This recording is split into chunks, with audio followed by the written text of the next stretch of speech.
புதிய மத்தியில் புதிய ஆட்சி அமைந்திருக்கிறது.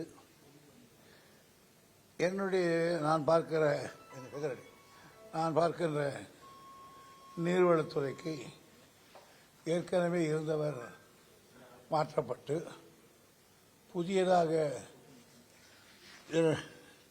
3 அமைச்சர்களை நியமித்திருக்கிறார்கள். அவர்களை எல்லாம் இந்த சப்ஜெக்டுக்கும் புதியவர்கள், நமக்கும் புதியவர்கள் ஆகியனால ஒரு அறிமுகம் செய்து கொள்ள வேண்டும். ஒரு கர்த்தசி காலாக அவர்களை நாம் பார்க்க வேண்டும் என்பதற்காக வந்தோம். கர்த்தசி கால் என்று நலமா துறைமுறை நீங்கள் அதுன்னு பேசுறதை விட அதே நேரத்தில் எங்களுக்கு இருக்கிற ப்ராப்ளத்தை அவங்ககிட்ட சொல்லணும்னு நினைச்சோம். ஆனால் எங்க கதை பெரிய கதை. ஏன்னா காவேரியை கடலாழம் கண்டவனும் காண முடியாத அளவுக்கு இன்னும் ஓடிக்கிட்டு இருக்கிற முல்லை பெரியார் பிரச்சனை அதே மாதிரி ஒரு சின்ன 5-15 மரத்தை மறைத்தது யானைன்னு மாதிரி 5-15 மரங்கள் பேபி டேமை கட்ட விட்டாமல் தடுத்துட்டாங்க. அதே மாதிரி வெண்ணாறு சிஸ்டம் மாதிரி இருக்கு. இவையெல்லாம் அவர்கிட்ட தெளிவாக சொல்லியிருக்கிறோம். எங்கள் செக்ரட்டரியும் எக்ஸ்பிளைன் பண்ணியிருக்காரு, கேட்டுக்கிட்டாரு. அது என்ன ஒரு பிரச்சனைன்னு கேட்டதுக்கு அப்புறம் பதில் சொல்றாரு இல்லையா, அது எங்களுக்கு தெரியல. ஏன்னா எல்லாமே ஹிந்தி இருக்கு. அச்சா ஹிந்தியில தான் பேசுறாரு. அது பக்கத்தில் ஒருத்தர் இருந்தார் கோபண்ணான்னு, அவர் டெப்டி மினிஸ்டரா எம்ஒஎஸ் கர்நாடகா, அவரு ஹிந்தி. பீகார்கார் ஒருத்தர் அவரு ஹிந்தி. அப்புறம் எப்படி நம்ம ஜெயந்தி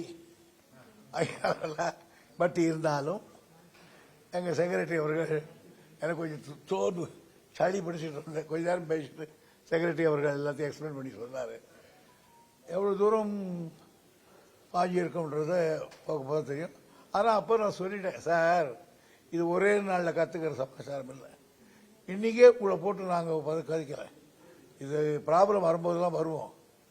இப்போ நீங்கள் கொஞ்சம் தண்ணி வந்துடுச்சு எங்களுக்கு. இல்லைன்னா அந்த தண்ணி ஏன் வரலன்ற கதை சொன்னாவே நீங்கள் மயங்கிடுவீங்க. அதனால தண்ணி வந்தால் இப்போ டெம்பரரி ரிலீஃபாக நாங்கள் விட்டுறோம். மற்றபடி இருக்கிறதா சொல்லிட்டு போகிறான்னு சொல்லிட்டு வந்துடும். கர்நாடகாவில் இப்போ காவிரியில தண்ணி திறந்து விட்டுட்டு இருக்காங்க. ஆனால் ஒரு மாசம் நீங்க அவங்கள்ட்ட கோரிக்கை வச்சு ஆணையத்தில் கோரிக்கை வைக்கிறீங்க, நீர் இதுல குழுல கோரிக்கை வைக்கிறீங்க. அதை தொடர்ந்து தண்ணியை திறந்து விட்டுட்டு இருக்காங்க. ஒரு மாதமும் இப்படியே போயிட்டு இருக்கு. தொடர்ந்து தண்ணியை நான் சொன்னேன், இதுவரையில் ட்ரிபியூனல் அமைக்கப்பட்டதிலிருந்து அந்த தீர்ப்புக்கு பிறகு சுப்ரீம் கோர்ட் ஃபைனல் ஆர்டர் கொடுத்ததுக்கு பிறகு எந்த ஆண்டும் கரெக்டா அதுல போட்டு கொடுத்துருக்கிற ஷெட்யூல் பிரகாரம் தண்ணியை கொடுத்ததே கிடையாது. நாங்கள் வாங்கினது கிடையாது. 2 மாசத்துக்கு ஒரு தண்ணி வந்தா விடுவாங்க, 3 நாளுக்கு விடுவாங்க, இப்படிதான் பண்ணிட்டு. இதனால இது கிரானிக் ப்ராப்ளம். இன்னைக்கு சந்திப்புல மீட்டிங் நடந்துட்டு இருக்கும்போது சோமநாத் வெளிநடப்பு செஞ்சாரா இல்ல பாதியில போனாரா? அவரே சொல்லிட்டு போனாரு. அவர் என்ன யோதர் சொல்லிட்டு போயிட்டார். அதாவது நீங்க உங்களுடைய நண்பர் தான் அங்கே சித்தராமையா இருக்காரு, அதனால அங்கே பார்த்து சேர்த்துடலாமே. நான் சொன்னேன் அவருக்கு புரிய தெரியல. தாயா இருந்தாலும் பிள்ளையா இருந்தாலும் வயிறு வேற வேற தானே அப்படின்னு சொல்லிட்டு.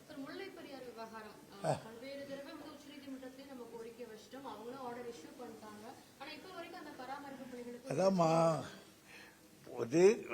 அவருக்கு மட்டும் கொஞ்சம் கிளீனா சொன்னோம். அது முதல்ல ஏபி தாமஸ் இருக்கிற காலத்தில் சொல்லி 3 திட்டம் போட்டு கொடுத்தார். Emergency measure, medium measure, long term மெஷர்னு. அது வரலையும் 130 வைங்க, அப்புறம் 142 வாங்க, 150 வாங்கினாங்க. நாங்கள் வந்துட்டோம். சுப்ரீம் கோர்ட்லேயும் 150 நிறுத்திங்க, ஆனால் அணையை பலப்படுத்துங்கன்னு சொல்லிட்டாங்க. அந்த அணையை பலப்படுத்துகிற பொழுது பேபி டேம் இருக்கு. அந்த பேபி டேம் பண்ணாதான் அணையை பலப்படுத்துற முழுது ஆகும். ஆகியனால அதை வரலான்னு போனா அதுக்கு முன்னால 10 மரங்கள் இருக்கு, காட்டில் இருக்கிற மரங்கள். அந்த மரங்களை நாங்கள் வெட்ட முடியாது. ஃபாரஸ்ட் அதுவும் அந்த கேரளா அது அவங்க வெட்டமா இருக்காங்க. சரி, அது வெட்டாம இருக்காங்க. அது கூட இடையில இருந்து ரிப்பேர் நடக்கிறோம். இப்போ கூட அவங்க சொல்லியிருக்காங்க ரிப்பேர் எல்லாம் பண்ணணும். அங்கே ரிப்பேர் பண்றதுக்கு வண்டி எடுத்து போறதுக்கு விட மாட்டேங்கிறாங்க, போட்ல போறதுக்கு விட மாட்டேங்கிறாங்க. இது மாதிரி அது ஒரு பெரிய கணக்குன்னா அது ஒரு சின்ன ஷார்ட் ஸ்டோரியா சொல்லிட்டு வந்துட்டோம். மேகதாது அணை விவகாரம் வந்து உதாரணமாயிட்டு கர்நாடகம் தொடர்ந்து நாங்க கெட்டியே ஆகும் அப்படின்ற ஒரு பிடிவாதத்தில் இருக்காங்க. நம்ம கட்ட கூடாதுன்றோம். இன்னைக்கும் நீங்க போகும்போது மேகதாது அணை பத்தி சொல்லியிருப்பீங்க. ஆனா அந்த இடத்துல இருக்கிற அமைச்சர், ஒரு துணை இணை அமைச்சர் வந்து கர்நாடக மாநிலத்தை சேர்ந்தவர். சோ அந்த சமயத்துல வந்து கர்நாடகாவுக்கு தான் அவரு வந்து சப்போர்ட் பண்ணுவாரு. எங்களுக்கு அது பண்ணல. பர்மாவே அந்தங்க தோன்றி கர்நாடக கட்டுறதுனாலும் நாங்கள் எதிர்த்தே தீர்வோம். அமைச்சர் என்ன சொல்றாரு மேகதாது அணை பத்தி நீங்க பேசும்போது? அமைச்சர் ஒரு வாட்டி இல்லை சார், என்ன சொல்ல புரியல சார். என்ன சொல்ல சொல்லிடுறேன். அதுக்கு மேல அது விட்டுருக்க முடியும் சார். இப்ப அடுத்த விசிட் துரைமுருகன் சார் துணை முதல்வர் பார்க்கலாமா? இப்போ வெங்கட்ராமச்சாரியா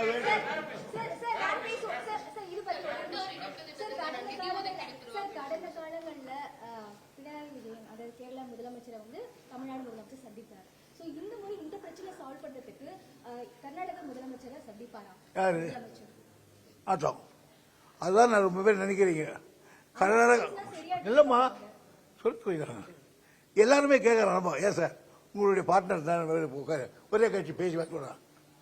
பேசி பேசி 36 தரமோ 38 தரமோ நாங்கள் பேசி இனி பேசி பயனில்லைன்னு வந்து அப்போ பிபிசி எனக்காக இன்னொரு தரம் பேசுங்கன்னு இங்கே பேச வச்சு அப்பவும் முடியாம இனிமேல் பேசுவதால் எந்த பயனும் இல்லை என்று சுப்ரீம் கோர்ட்டை நாங்கள் போய் அப்டேட் போட்ட பிரகாரம் தான் ட்ரிபிள் அமைக்க கொடுத்தாங்க. ஆகியதால் தான் நாங்கள் இப்போ பேச போறோம்னா உடனே சுப்ரீம் கோர்ட்டை நான் கேஸ் போட்டிருக்கோம். சுப்ரீம் கோர்ட்டை வந்து அவங்க என்ன சொல்லுவாங்க, சார் நாங்கள் பேசி தீர்த்துக்கிறோம் அப்படின்னாங்க. க்ளோஸ் ஆயிடுது. பேச்சுவார்த்தைக்கு தயாரா இல்ல. அதே சமயத்துல ஒரு நீதிமன்றங்கள் மூலமா தான் இந்த பிரச்சனைக்கு சட்டப்படி அதான் எடுப்போம். சட்டப்படி எடுப்போம்.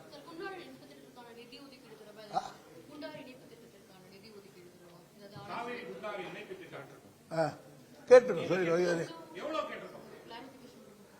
அது வந்து 6000 கோடி பட்ஜெட் சார். நம்ம 240 கோடி ஸ்டேட் கவர்மெண்ட்ல பண்ணிருக்கோம்.